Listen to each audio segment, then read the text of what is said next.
ਕੋਈ ਗੱਲ ਨਹੀਂ ਬਣਾਉਣਾ ਕਿੱਥੇ ਜਾਏਗਾ ਤੇ ਸਾਨੂੰ ਇੱਥੋਂ ਲੈ ਜਾਓ, ਸਾਨੂੰ ਕੱਢ ਦੋ ਸਾਰੇ ਨਹੀਂ, ਸਾਰੇ ਜਾਣ ਨੂੰ ਤਿਆਰ ਆ। ਕਿੱਥੇ ਜਾਏਗਾ ਇਹਨਾਂ ਸਾਡਾ ਬੇੜਾ ਗਰਕ ਕਰਦਾ, ਸਾਨੂੰ ਕੋਈ ਤਲਾਹ ਨਹੀਂ ਮਿਲੀ, ਸਾਨੂੰ ਝੂਠ ਮਾਰਦੇ ਰਹੇ ਆ।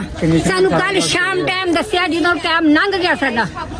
ਜਿੰਨੇ ਬਣਾਇਆ ਉਹ ਮਰ ਗਿਆ, ਦੁਨੀਆ ਚਲ ਗਿਆ। ਉਹਦਾ ਵੀ ਡੀਸੀ ਨੇ 5 ਲੱਖ ਰੁਪਇਆ ਮੰਗਿਆ, ਕਹਿੰਦੇ 5 ਲੱਖ ਦੋ ਦਾ ਟਾਈਮ ਨਹੀਂ ਸਾਨੂੰ ਦਿੱਤਾ ਹੈ। ਕਹਿੰਦੇ ਹਰ ਬੰਦੇ ਨੇ 5 ਲੱਖ ਦੋ, ਕੋਈ ਕਹਿੰਦਾ 2 ਲੱਖ ਦੋ। ਐ ਸਟੇ ਹੈ ਤੁਹਾਡਾ? ਹਾਂਜੀ ਅੱਛਾ, ਇਸ ਦੇਵਾ ਸਾਡਾ ਨਹੀਂ ਕੋਈ ਗੱਲ ਸੁਣਦਾ, ਸਾਡੀ ਕੋਈ ਬੰਦਾ ਨਹੀਂ ਗੱਲ ਸੁਣਦਾ। ਸਟੇ ਦੇ ਉੱਪਰ ਆ ਕੇ ਢਾਤਾ।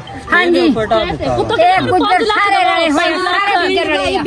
ਸਾਰਾ ਪਿੰਡ ਆ ਇਹ ਪੈਸੇ ਮੰਗਦੇ ਕਿੱਥੋਂ ਦੇ ਦੀ ਕੋਈ ਗੱਲ ਨਹੀਂ ਸੀ। 5 ਲੱਖ ਛੱਡ ਕੇ ਇਧਰੋਂ ਆ ਦਰਮਿਆਨ ਦੇ ਵਿੱਚੋਂ ਇਹਨਾਂ ਨੇ ਕਬਰਾਂ ਬਣਾਉਣੀਆਂ, ਇੱਥੇ ਇਹਨਾਂ ਨੇ ਆਪਣੀਆਂ। ਅੱਛਾ, ਤੁਹਾਡੇ ਨਾਲ ਸਿਰਫ ਸਾਡੇ ਨਾਲ ਨਜਾਇਜ਼ ਹੋਣ ਦੇ ਇੰਤਜ਼ਾਮੀ ਕਾਰਵਾਈ ਹੋ ਰਹੀ ਆ। 4 ਘਰਾਂ ਤੇ 32 34 ਕਿੱਦਾਂ ਹੁੰਦੀ ਆ? ਕਿਸ ਕਾਨੂੰਨ ਚ ਲਿਖਿਆ 4 ਘਰ ਦੇ ਉੱਤੇ ਇੰਤਜ਼ਾਮੀ